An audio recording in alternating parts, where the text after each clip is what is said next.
Bom, pessoal, agora, como eu disse, a próxima palestra é do Dr. Ayrton. Dr. Ayrton já é figura conhecida aqui nas nossas apresentações, nos nossos eventos. Sou suspeita para falar sobre ele. Ele sempre traz muitas informações e informações super relevantes. O pessoal sempre elogia muito suas apresentações. Ele é advogado e economista, é sócio fundador da Ferreira e Ferreira Advocacia. Ele foi chefe da divisão de fiscalização do Tesouro Nacional da DRF de Campinas, ex-delegado da Delegacia da Receita Federal de Julgamento em Campinas e é ex-professor de Direito Tributário de diversas faculdades. Também é palestrante em vários cursos e seminários voltados para a área de legislação tributária federal.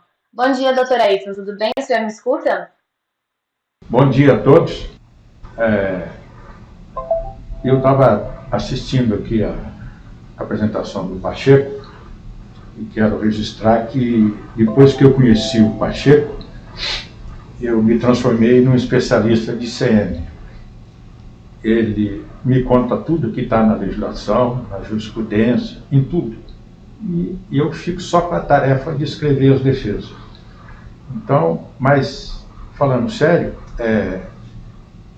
tantas perguntas que surgiu, eu estava conversando aqui com a doutora Simone, que nós vamos programar um próximo evento sobre ICMS. Eu vou sugerir para a doutora Camila, antecipadamente, que as pessoas mandem as perguntas para a gente formatar o seminário com isso.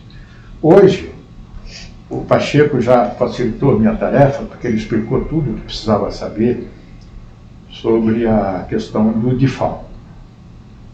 As perguntas que me cabem agora aqui são de ordem jurídica. As pessoas querem saber. A empresa deve recolher neste ano o DIFAL? Não deve recolher? Se decide não recolher, o que fazer? Se tem que ingressar em juízo? E se ingressar em juízo, qual é o tipo de ação? Se precisa fazer o depósito ou não precisa? Como é que faz a questão da passar na fronteira, etc. Então, isso tudo, evidentemente, que tem que compor a ação que vai ser interposta. Então, a questão do DIFAL aqui, eu acredito que ele tem dois planos para ser examinado. A instituição do DIFAL, que é ter a legislação correta, é instituí-lo, e depois a concretização, que é aplicar as leis que instituíram. No nosso caso, pela explicação do Pacheco, nós estamos no segundo plano, que é aplicar a legislação. É aí que está a dúvida atual e por um fato difícil de ser entendido. A Lei Complementar 190, em princípio, tinha resolvido o problema. O projeto de lei saiu do Congresso, acho que em 27 de dezembro, para a sanção. Eu não sei o que aconteceu.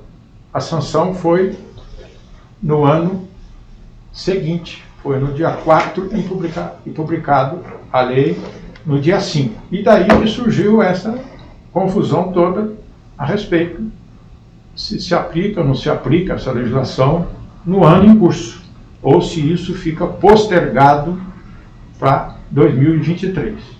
Então, a análise que eu vou fazer aqui é tendente a ver como é que enfrenta isso juridicamente. O Pacheco já fez a explicação que precisava ser feita a respeito da estrutura do DIFAL, etc. Tal. Vai cair a telinha da minha aqui? Então, nós que trabalhamos na área tributária, sabemos que os temas complicados, a análise sempre começa na Constituição. E porque o Brasil, diferentemente do resto do mundo, ele tem na própria Constituição detalhado o sistema tributário. E os problemas complicados, como é o caso do DIFAL, ele se resolve no Supremo Tribunal, por ação de inconstitucionalidade, no sentido concentrado, que foi o caso, né, a ação lá da concentrada, ou os recursos extraordinários. Então, obrigatoriamente, para examinar essa matéria, nós temos que passar pela Constituição. E um outro ponto que precisa aqui, como introdução, ser marcado, é que o Brasil é uma federação. Então, boa parte da dificuldade de manejar as regras dos tributos é por conta de ser uma federação. No caso do DIFAL, fica evidente isso. Se eu entendi direitinho o que o Pacheco explicou, no caso do DIFAL, quando o adquirente que está no outro estado é não contribuinte, a operação começa no estado A, São Paulo, por exemplo, e Minas Gerais, o outro estado. E aí surge a questão: quem é que vai ficar com o imposto? É São Paulo? É Minas Gerais? Ou vai ser dividido? Então, o DIFAL trata disso. Aí o artigo 145 da Constituição confirma a questão da federação. Ele diz aqui: a União, os Estados, o Distrito Federal, os municípios poderão instituir. Aí vem listando os impostos, etc. Então, quando diz que é União, Estado, Distrito Federal e município, isso é porque é uma federação.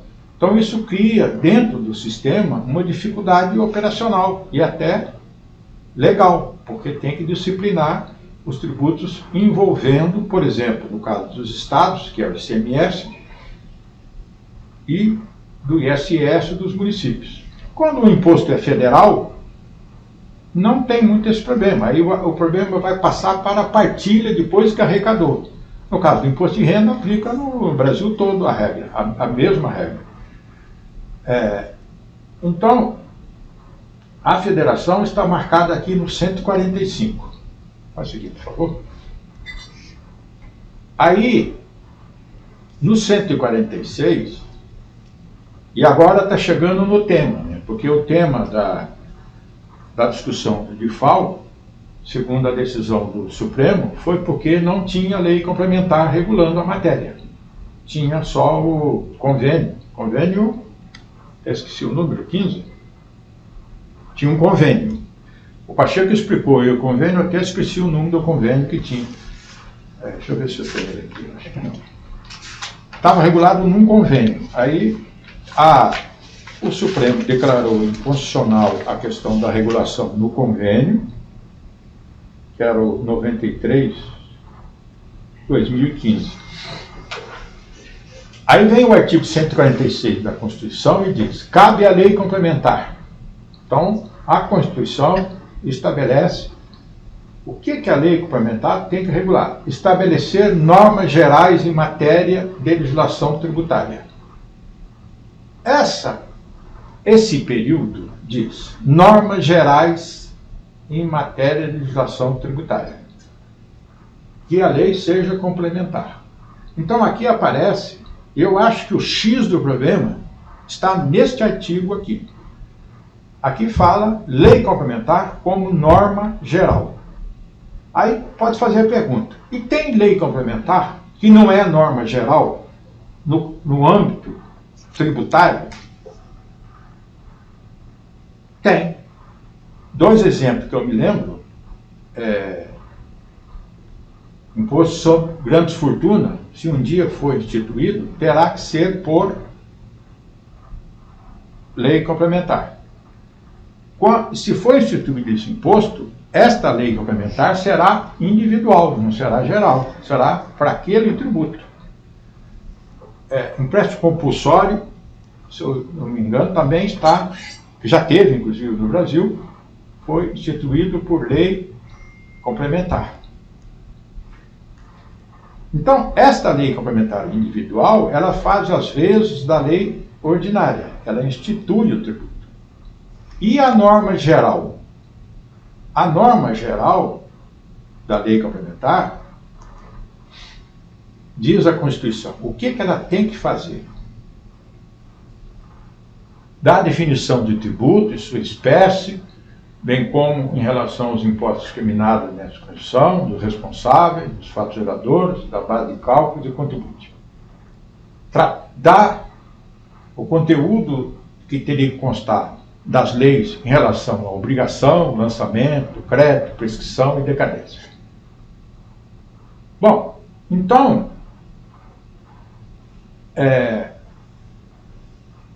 essa lei complementar, como norma geral, ela dá o arcabouço que as leis abaixo da lei complementar devem ter.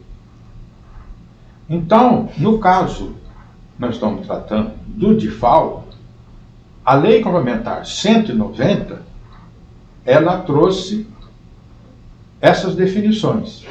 E essas definições é que têm que ser adotadas pelas leis estaduais.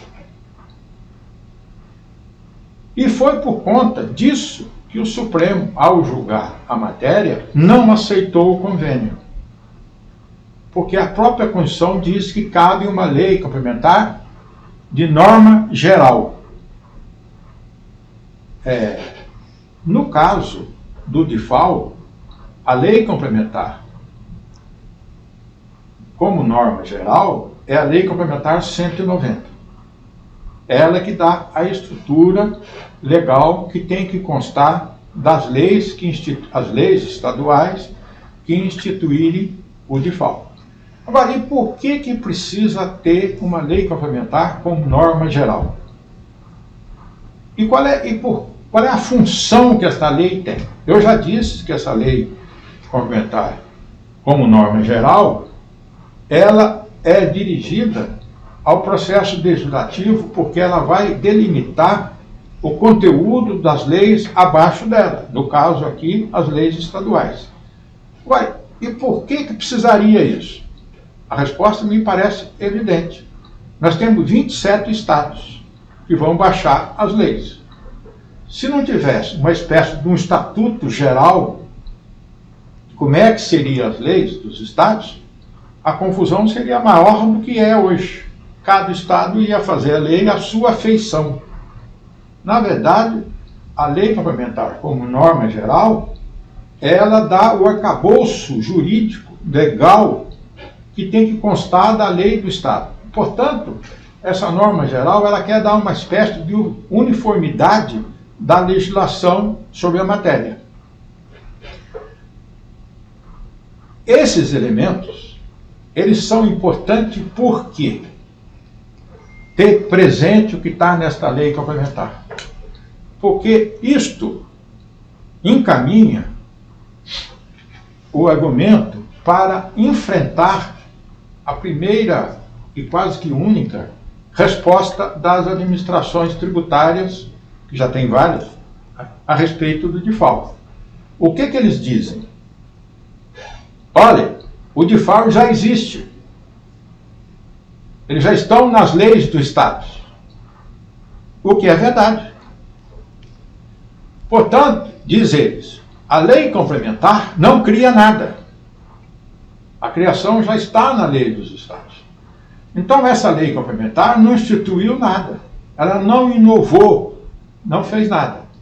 Bom, aí tem que voltar na decisão do Supremo, que diz que a instituição do DIFAL precisava de lei complementar, e tem que voltar a este artigo 146, que diz que nesses casos é preciso ter, antes da lei dos Estados, a lei complementar. Portanto, não é verdade quando se diz que a lei complementar 190 não instituiu nada. Instituir não, mas ela deu a ordem para ser instituída. Ela que abriu o caminho para ser instituída. Portanto, a lei complementar 190, ela ela tem sim efeito prático e concreto. Esse, com base nesse artigo, que é a discussão frontal frente ao que as Procuradorias das Fazendas afirmam, dizendo que a Lei Complementar 190 não tem nenhum problema dela ser aplicada imediatamente neste ano, a despeito de ter sido publicada neste próprio ano, porque ela não instituiu nada. Quem instituiu foi as leis estaduais, etc. Só que a validade das leis estaduais depende da conformidade da lei estadual com a lei complementar. E isso está neste artigo. Portanto, me parece que o ponto central da discussão está amarrado neste artigo 146. Vou perguntar aqui para a doutora Simone se isso ficou claro. Claro. Claro. Bom, se ficou claro, eu vou seguindo, né? Aí vem o artigo 155 da Constituição e diz que compete aos Estados e ao Distrito Federal instituir imposto sobre relativo à circulação de mercadorias, sobre a prestação de serviço estadual e de comunicação, ainda que a operação e produção inicie no exterior. Bom, pode seguir, por favor. Compete aos Estados imposto sobre. Aí vem de novo a Constituição e diz, no artigo 155, inciso 12, cabe a lei complementar. Está confirmando. E agora no artigo que trata dos impostos dos Estados. O artigo anterior que eu vi é um artigo mais geral. Aqui não, é especificamente em relação aos Estados. Cabe a lei complementar definir os seus contribuintes, dispor sobre a substituição, disciplinar o regime de compensação, fixar o efeito, excluir a incidência, prever caso de manutenção do crédito e fixar a base de cálculo, etc. Tal. Então, está aqui a Constituição repetindo que precisa a lei complementar. Pode seguir, por favor. E aí, vem no inciso 7 do artigo 55, diz: e como é que surgiu esse inciso 7º? Ele não existia na Constituição original. Ele foi incluído pela Emenda Constitucional 87 de 2015. O Pacheco explicou muito bem que a operação como não contribuinte, na versão primeira da Constituição, não existia essa tributação. Essa tributação só veio com a Emenda Constitucional 85. Esse inciso 7 do 155 é com base na Emenda Constitucional. Então diz a Emenda Constitucional 87. Compete aos Estados instituir impostos nas operações e prestações que destinem bens e serviços ao consumidor final. Portanto, aqui a discussão toda é na operação com o consumidor final. Quando é Estado de São Paulo com Minas Gerais e os dois intervenientes na operação são contribuintes, é uma pessoa jurídica aqui, outra pessoa jurídica lá. Não é o caso. Aqui é Estado de São Paulo e o adquirente lá de Minas Gerais seria uma pessoa física. Contribuinte ou não do imposto localizado no Estado para adotar a líquido interestadual e caberá ao Estado de localização do destinatário o imposto correspondente à diferença entre a alíquota interna, destinatário e a alíquota interestadual. O Pacheco explicou muito bem isso. Isso aqui surgiu por conta da nova economia, né? Que as operações realizadas dentro do país, hoje, quase que não é nem físico. Muitas operações são feitas por internet. Eu vejo lá em casa, de vez em quando chega sapato lá para a dona Mara, que eu não sei de onde veio. Mas eu sei que chega lá o sapato que ela compra. Vem lá de Porto Alegre, não sei de onde, etc. Então, este é o caso aqui da operação interestadual que foi feito. Aí os estados, né, a Secretaria do Estado, o que eles dizem também? Para rebater a questão da discussão da Lei Complementar 190. Ele diz o seguinte: olha, Na verdade, não é nova tributação. É o mesmo ICMS que sempre existiu. Isto aqui é uma mera partilha da arrecadação entre os dois estados. É isso que é o outro argumento que a Procuradoria levanta. Só que quando o Supremo julgou essa questão, ele enfrentou esse problema, o Supremo, quando ele julgou nas ações, né, que determinaram a inconstitucionalidade do convênio 93 e tal. Ele diz lá, eu tirei do site do Supremo uma parte do relatório, né, o ministro Toffoli, né, fez isso. Especificamente quanto ao ICMS, a Constituição Federal consigna caber à lei complementar, entre outras atribuições, definir os seus contribuintes, substituição tributária, disciplinar o regime de compensação, fixar o local das operações, para fim de definição de estabelecimento, fixar a base de cálculo. Aí, o julgamento do Supremo disse o seguinte: são válidas as leis estaduais ou distritais editadas após a emenda 87, que está neste artigo 155. Então, depois que foi editada a emenda constitucional 87, que colocou no artigo 155 e dispositivo, vários estados já têm as leis editadas. Este é o argumento também que a Fazenda usa. A nossa lei já está editada. Já está editada a lei do Estado.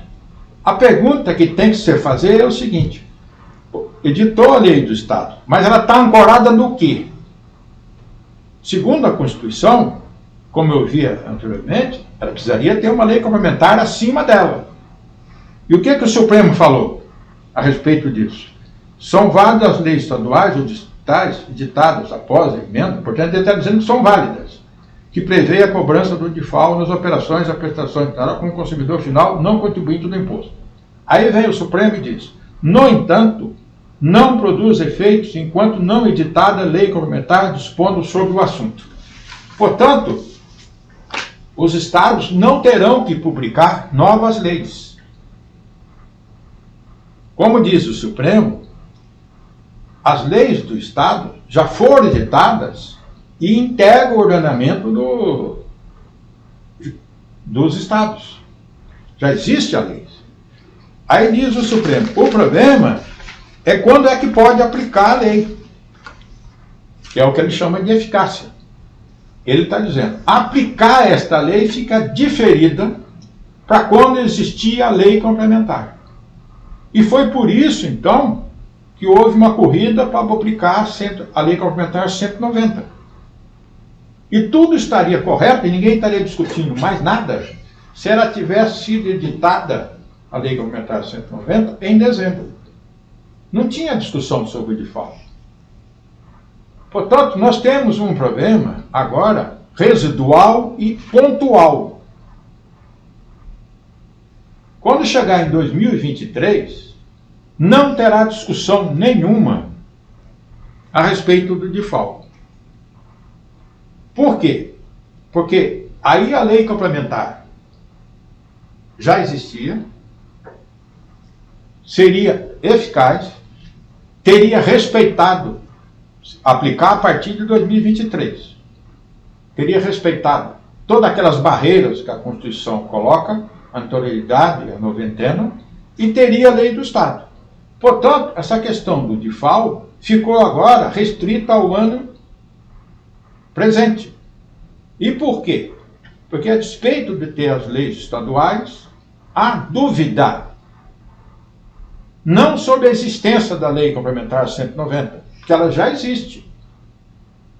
A dúvida que tem é sobre a aplicação dela, se pode ser feita no ano de 2022.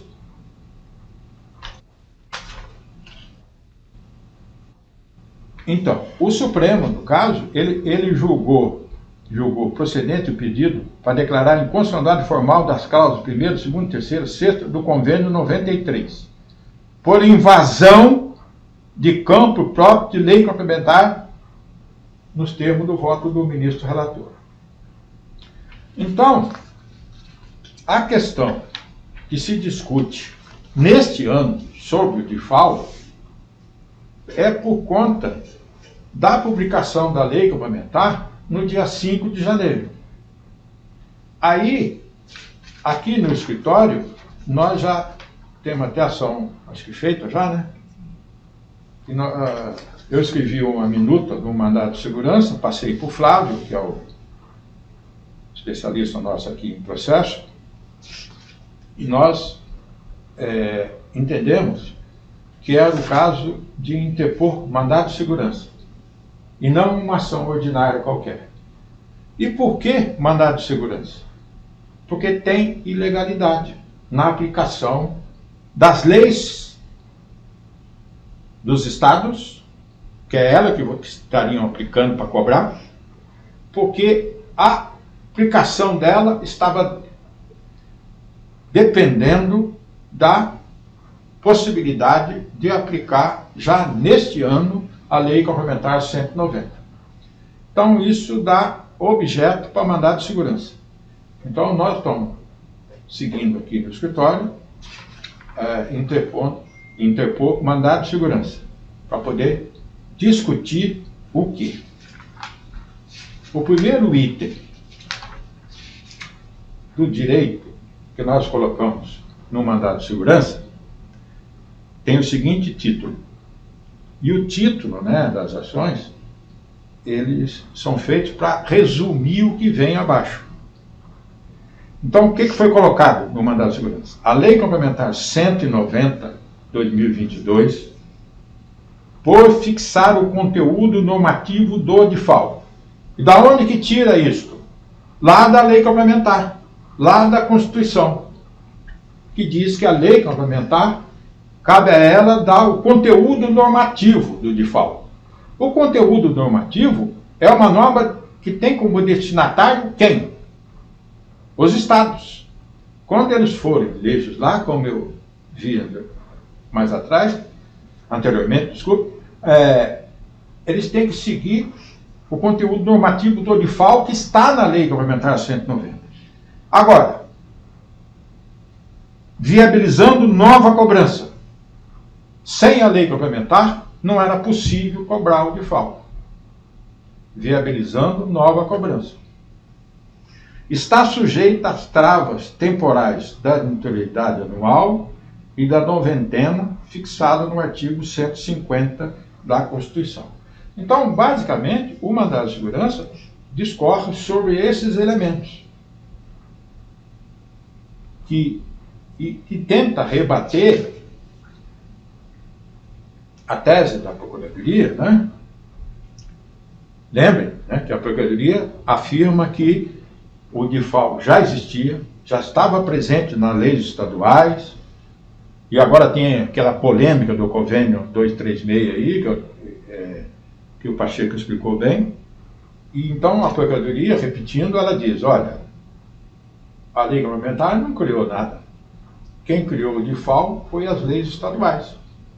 Isso o Supremo já disse que sim, né? E, inclusive, diz que as leis são válidas estaduais. O que o Supremo disse foi outra coisa. Elas são válidas, mas para ser aplicadas, ela depende da lei complementar. Então, no caso, é indiscutível que a Lei Complementar 190 criou o arcabouço normativo para a nova cobrança. Na realidade, fixou as condições para a cobrança do ICMS DIFAL. Aí o que está escrito aqui na ação? Neste contexto, não há espaço para se defender que essa lei complementar não precisa observar os princípios da notoriedade, do exercício e da correspondente noventena. Porque, se prevalecer essa interpretação, a lei complementar de 90 seria uma lei vazia, não tem efeito nenhum. Então, para que publicar uma lei complementar que não tem efeito nenhum? Isso me parece um contrassenso jurídico. No direito, a gente sabe, não tem palavra sem efeito. Muito menos uma lei sem efeito. Vale dizer essa tese que a Fazenda levanta é botar um carimbo na lei complementar de que ela não tem eficácia alguma.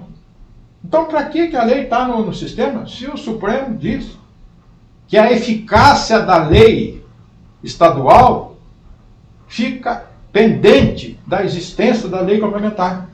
Portanto, essas duas leis caminham juntas. A lei complementar e a lei do Estado. Aí está dito aqui, de fato, como referida à lei, concretamente tratou de nova cobrança que envolve o ICMS na operação estadual, fixando a arquitetura a ser observada na construção das leis estaduais, torna-se imperativo concluir que a eficácia da lei complementar 190, por conta de sua publicação, foi diferida para o ano de 2023. Então, este é o núcleo central da ação. Muito poderia escrever no mandado de segurança, poderia deixar muito mais longo, mas não é o caso, né? Não precisa falar para o juiz muita coisa. É só ir direto ao ponto aqui. Agora, quando eu e o Pacheco fomos examinar e confrontar a lei complementar com a lei complementar 87 do ICMS, que é lá de trás, não é? Então, essa questão de lei complementar, senhores, no ICMS não é matéria nova do 190. Já existia uma lei complementar tratando da arquitetura do ICMS, que é a lei complementar 87. Portanto, dizer que não precisa, então por que publicaram lá para trás uma lei complementar? Aí o que acontecia? Como o DIFAL, com a operação não contribuinte, só apareceu com a emenda constitucional, qual é o número da emenda, doutora? Emenda 87. Até os números é para deixar a gente maluco, né? Também é 87. A emenda constitucional 87 não tinha na lei complementar 87/96 as regrinhas sobre o DIFAL nessa situação. Então veio agora a lei complementar 190 e estabelece quem é o sujeito ativo, qual é a base de cálculo, qual é a lei, etc. Portanto, este é um outro ponto que vai contra ao entendimento da Fazenda. Porque, na verdade, a lei complementar 190 aditou dispositivo à lei complementar 87 em relação ao DIFAL nas operações envolvendo não contribuinte. Então, este é o segundo ponto aqui da ação que a gente interpôs. Depois, discutimos aqui também da impossibilidade de ser regulada por convênio, que eu vou passar rápido nisso aqui, porque esse aqui o Supremo já disse, e a gente colocou esse tópico por causa do convênio 236. O Pacheco disse, eu também não sei, porque publicaram outro convênio, se o Supremo tinha acabado de dizer que não pode usar convênio. E aqui está se discutindo isso. E o último argumento é a questão do portal, que o Pacheco explicou muito bem, que o artigo 24A da lei complementar diz que tem que ter o portal. Quando eu fui conversar com o Pacheco, eu fiquei com muita dúvida se a questão do portal iria realmente ser problema. Aparentemente, porque o Estado de São Paulo, como o Pacheco nos informou, acabou de editar um dispositivo prorrogando a aplicação do DIFAL até que tenha um portal. Eu só fico perguntando o seguinte, que o Estado de São Paulo está fazendo cortesia com o chapéu de outro, né? Porque o imposto que ele vai arrecadar não é dele. Então, isso aqui tem o Pacheco que tem que resolver esse negócio. Nós pedimos concessão de liminar, né, no mandado de segurança, e encaminhamos o pedido para imediata suspensão do ICMS DIFAL, no decorrer de 2022, que ela não imita auto de infração e que ela não crie bloqueio para passar nas barreiras, etc. Bom, e a última pergunta a ser respondida é: precisa fazer depósito ou não? Bom, essa é uma decisão que cada empresa tem que tomar. Fazer o depósito, se conseguir uma liminar, não precisa do depósito. A questão é esse tema. É um tema complicado de ser resolvido, né? Possivelmente vai exigir de novo manifestação do Supremo, porque os estados também estão buscando o Supremo. Então, a meu juízo, eu acho que era o caso de fazer depósito. Mas isso, como eu disse, é uma decisão de cada contribuinte. Doutora Simone, eu acho que eu terminei o que me cabia aqui. Muito obrigado. Muito obrigada, doutor. Obrigada pela explicação. Acho que deixou bem clara essa questão jurídica do DIFAL. Nós temos algumas perguntas. Antes de começar com as perguntas novas, eu vou relembrar a pergunta do CPERS, que falou sobre essa questão da anuidade e se existe esse risco dos caminhões serem parados na fronteira. De fato, o senhor entende que, nesse caso, para tentar impedir esse risco do caminhão parar na fronteira, seria o caso de impetrar um mandado de segurança, correto? É isso mesmo. Perfeito. Nós temos aqui uma pergunta do Luiz Fonseca. Ele fala: bom dia, se entrarmos com um mandado de segurança, o requerimento do DIFAL fica para não contribuinte interestadual, fica postergado para o ano de 2023? É isso mesmo. Ou seja, como diz o Supremo, as leis estaduais, elas são vigentes, estão no ordenamento, não tem problema nenhum com elas. O que o Supremo diz que a eficácia delas, ou seja, a possibilidade de aplicar, isso que é a eficácia, né, fica diferida para quando existia a lei complementar. Existe a lei complementar? Existe. Se a lei complementar 190 tivesse sido publicada em dezembro, não tinha discussão nenhuma. A discussão toda surgiu porque ela foi publicada em janeiro. Aí, como a lei complementar, ela dá fundamento de validade e de eficácia à lei estadual, portanto, como não é possível eu dizer que a lei estadual, porque ela já existia, ela pode ser aplicada a despeito do que aconteceu com a lei 190, porque elas estão vinculadas. Essa é a discussão no final das contas. Então, tudo, do ponto de vista jurídico, pode abrir espaço para discussão, como está na nossa ação, dizendo que a cobrança do DIFAL fica diferido para 2023. Eu, pessoalmente, acho que são dois momentos. A questão da noventena, que no mínimo a noventena teria que ser respeitada. No mínimo. Mas a discussão vai além, porque a lei não foi publicada no ano passado. Então aí porque é o seguinte, só para lembrar disso, antigamente, antes na Constituição, só tinha anterioridade. Não tinha noventena. Eu lembro, eu trabalho mais no imposto de renda, as leis eram publicadas 28 de dezembro e valia 2 de janeiro. Tinha respeitado a anterioridade. Então era um faz de conta a anterioridade. Aí eles colocaram na Constituição, respeito pelo menos 90 dias. Portanto, aí está o vínculo entre os dois limites temporais, da anterioridade e da noventena. E como a lei que tratou disso foi publicada no dia 5 de janeiro, há espaço, do ponto de vista jurídico, para discutir que a eficácia das leis estaduais, que o Supremo já disse que tinha, mas que estava dependendo da lei, como a lei que regula isso não poderia aplicar imediatamente em 2022, tudo pula para 2023. Perfeito, doutor. Antes de ir para a próxima pergunta, eu lembro a todos que na sequência, após as perguntas, nós teremos a participação do Diego Santos falando sobre os aspectos contábeis e fiscais desse mesmo tema. O Rodrigo Soto, ele fala bom dia, agradece e parabeniza a iniciativa de explanar um assunto determinante nos custos das empresas como este.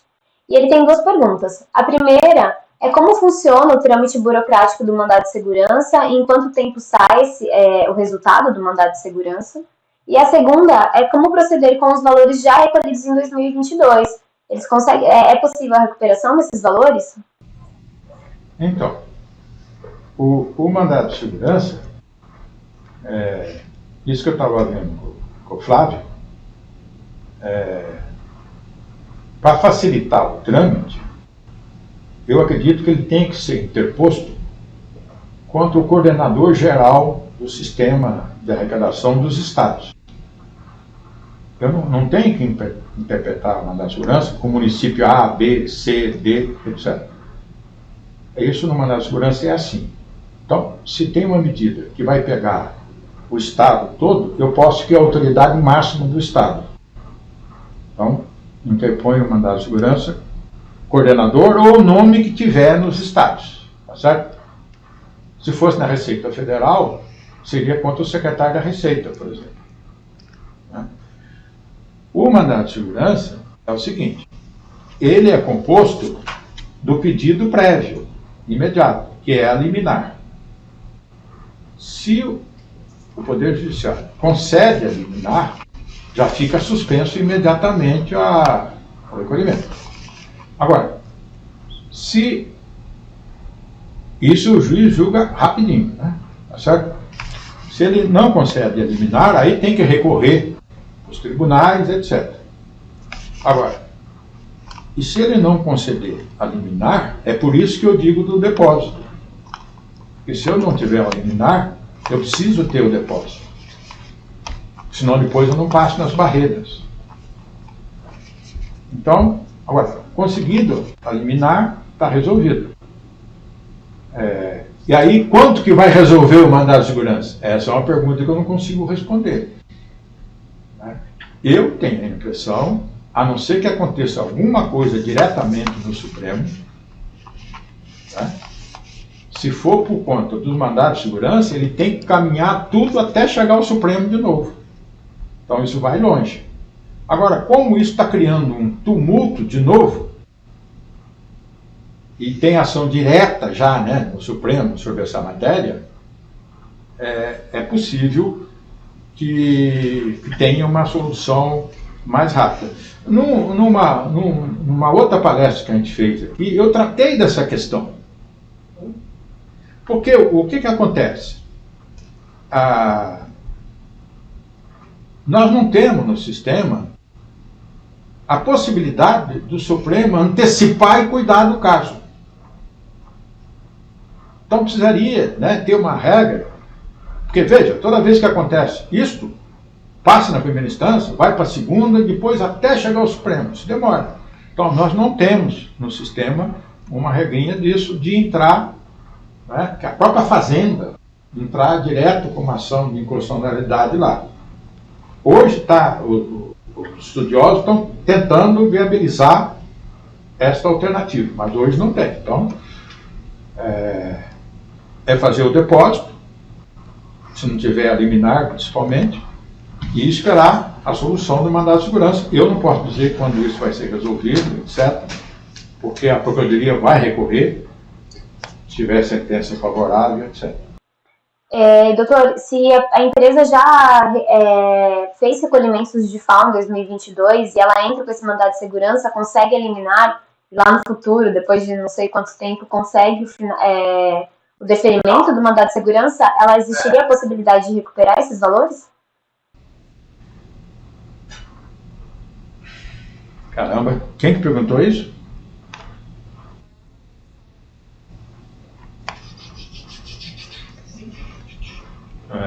Quando eu fico pensando assim, é porque eu não sei a resposta. Né? Ele recolheu com base no convênio, pelo que eu estou entendendo. Perfeito? Aí o Supremo, agora eu lembrei, estava esquecendo um detalhe, mas eu acho que isso está resolvido.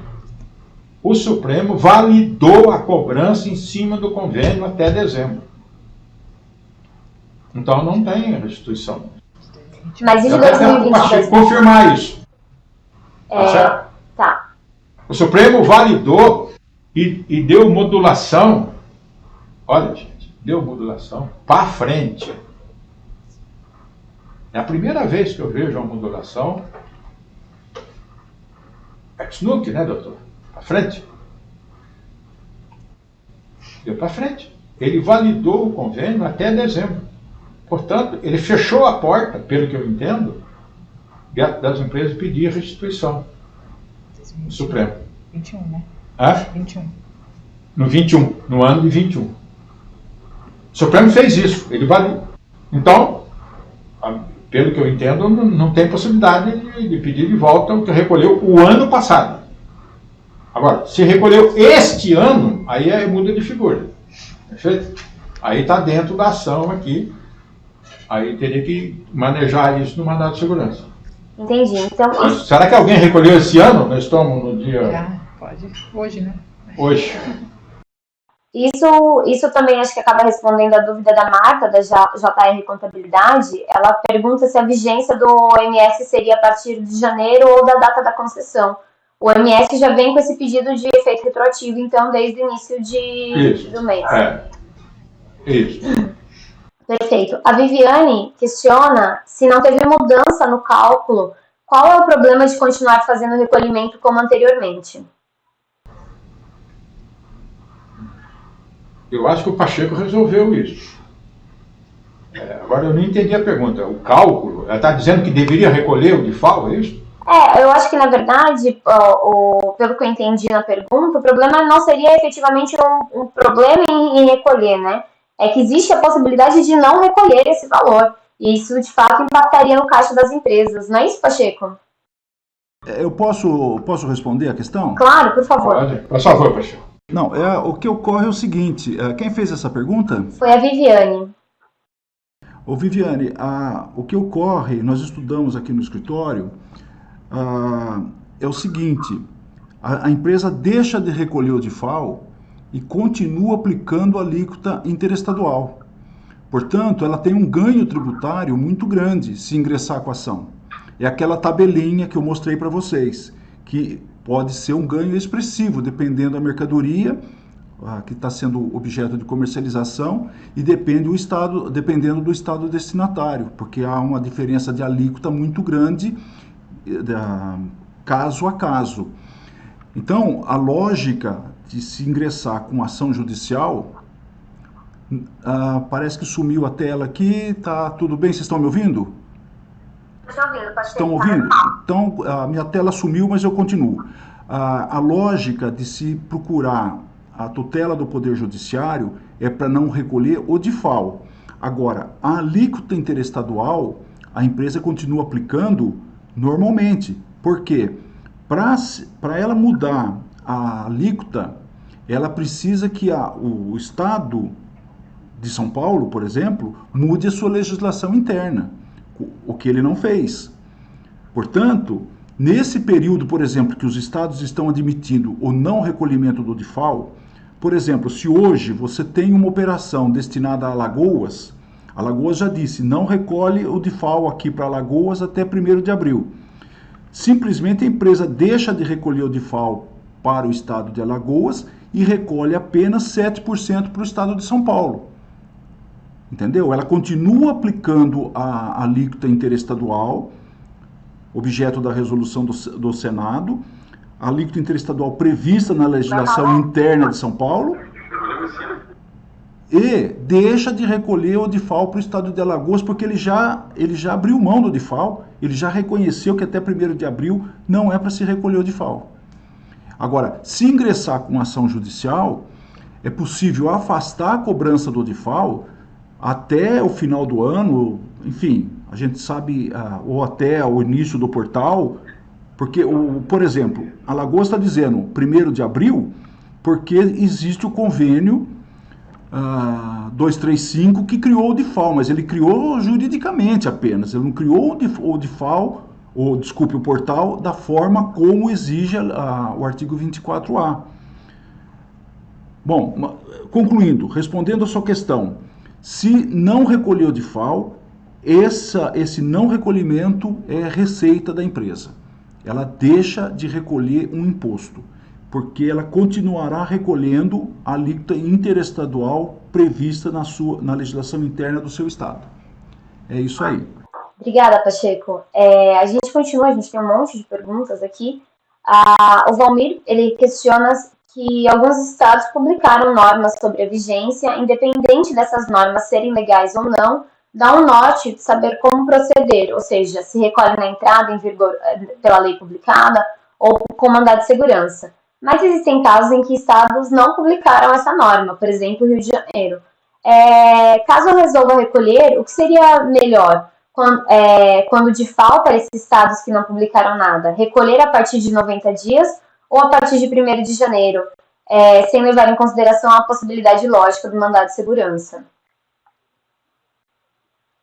Aqui, na verdade, acho que ele tem essa dúvida se ele de fato optar por recolher, ou se ele recolheria com os 90 dias, ou se recolheria a partir do 1º de janeiro, considerando que não saiu nenhum tipo de decisão no mandado de segurança, nenhum tipo de liminar.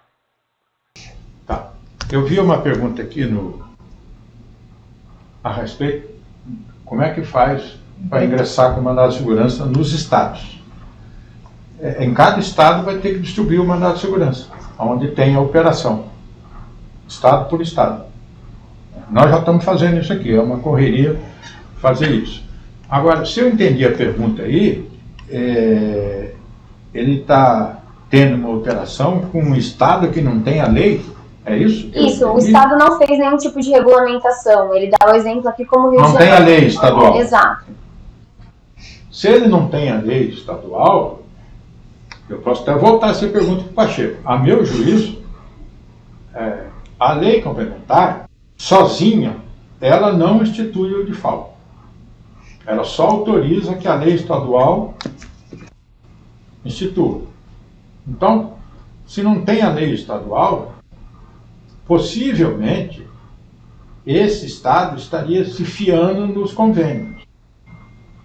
Que é o que eu imagino que seja. Se isto for verdadeiro, tem problema, porque o convênio, o Supremo recusou como elemento válido, né, norma válida para cobrar o default. Mas eu pediria para o Pacheco complementar essa resposta aí, Pacheco, para ver se eu respondi direitinho, se eu entendi o problema direitinho. Tá ok. Vocês estão me ouvindo? É que eu estou aqui com a minha tela apagada, eu estou viajando aqui no escuro, mas respondendo à questão, primeiro, eu acho difícil que o Estado do Rio de Janeiro não tenha efetuado o aperfeiçoamento da sua legislação interna em 2015 e 2016. Voltou a câmera agora, eu estou vendo a tela. Eu acho difícil, eu posso até consultar, porque todos os estados, 2015 e 2016, aperfeiçoaram a sua legislação para fazer a exigência. Sem uma lei interna, sem a lei ordinária, o Estado não poderia fazer essa exigência. Agora, se o Estado, se de fato é verdade isso, o Estado do Rio de Janeiro, por algum motivo, o Rio de Janeiro pode tudo, né? Se o Estado do Rio de Janeiro esqueceu de fazer a lei ordinária, aí que ele não pode cobrar o default mesmo, né? Porque falta a lei complementar e falta a lei ordinária. Isso seria um motivo a mais para se colocar no mandado de segurança, para evitar a apreensão. Porque a ordem é essa: Constituição, no caso do ICMS, Constituição, lei complementar, que é a lei Candir, tá certo? E a lei ordinária de cada estado. Se o Estado não fixou a exigência por meio de uma lei ordinária, essa exigência não existe. Não é possível o Estado fazer a cobrança. Portanto, você pode até passar depois para o escritório o caso concreto que você tem, nós vamos examinar a legislação do Rio de Janeiro e dar uma resposta mais segura para você. Agora, se de fato não tem a lei ordinária no Rio de Janeiro que faça essa exigência, um motivo a mais para ingressar com ação ordinária, com ação mandado de segurança, para exigir o não recolhimento do DIFAL destinado ao Rio de Janeiro, com dois motivos: a falta de lei complementar e a falta de lei ordinária. Aí não tem chance do Estado do Rio de Janeiro fazer essa cobrança. Ok? Obrigado. Perfeito, Pacheco. Agora a gente tem uma pergunta para o Dr. Ayrton. A Gabriela questiona se qualquer empresa pode entrar com mandado de segurança, independente do seu regime, seja ela simples, presumido ou lucro real, ou possui alguma característica que pode variar nessa impetração do mandado de segurança. Eu quero responder essa pergunta. Não, doutor Ayrton, dá licença um pouquinho. A Simples Nacional está fora. O Simples Nacional não tem que entrar com mandado de segurança, porque enquanto não houver a Lei Complementar 123, o Simples Nacional está dispensado de recolher o DIFAL. O DIFAL na venda destinada a não contribuinte. Ele está obrigado a recolher o DIFAL na compra interestadual. Isso já é matéria pacificada decidida pelo Supremo, com base na Lei Complementar 123. Agora, quando uma empresa do Simples Nacional vende para um não contribuinte, ela está desobrigada de recolher o DIFAL, não precisa ingressar em juízo com relação a isso. Agora, com relação às empresas do lucro presumido e lucro real, eu devolvo a questão para o Dr. Ayrton. Muito obrigado. Eu acho. Pacheco? Oi. Você sabe que eu só falo de CMS depois que você fala, né? Senão, porque eu tenho juízo, né? Mas veja, eu não vi nas leis nenhuma vinculação ao regime de tributação dos outros tributos por causa do DIFAL. Para mim não muda nada, ser lucro presumido, lucro real, essas coisas. Não muda nada.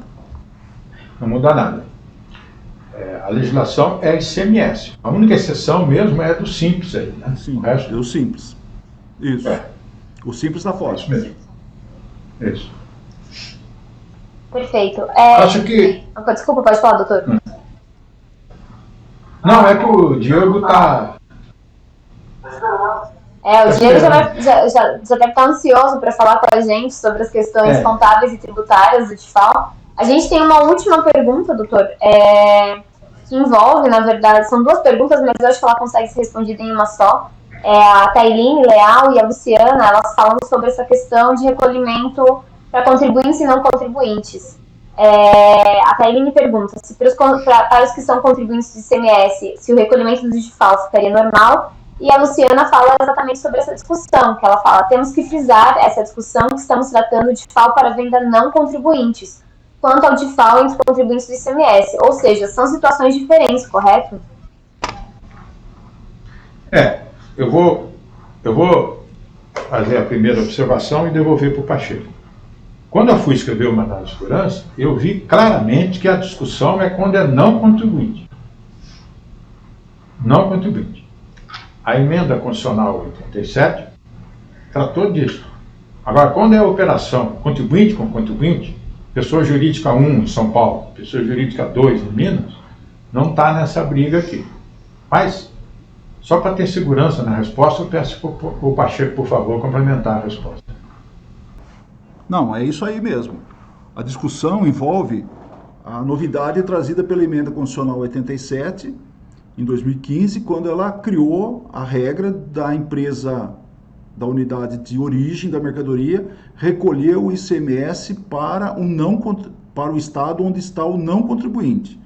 Quando se trata de dois contribuintes, uma venda de uma empresa paulista para um contribuinte mineiro, é o contribuinte mineiro que recolhe o DIFAL, porque ele é contribuinte em Minas Gerais.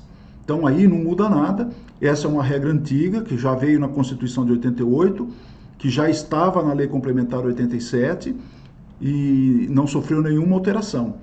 Portanto, o DIFAL, a discussão que nós temos hoje, que está aí na parada de sucesso, é venda para não contribuinte em outro estado, praticada por empresa não optante do Simples Nacional. Essa é a discussão. Eu tenho aqui, no estado de São Paulo, uma empresa não optante do Simples, que vende para um não contribuinte no outro estado e ela fica obrigada a recolher o diferencial de alíquota para o estado de destino. A discussão está centrada nesse ponto. Perfeito. Muito obrigada, Pacheco. Obrigada, doutora Ayrton, pela explicação, pela explanação. Com certeza foi super importante para todo mundo entender sobre essa importância da impetração do mandado de segurança. Muito obrigado.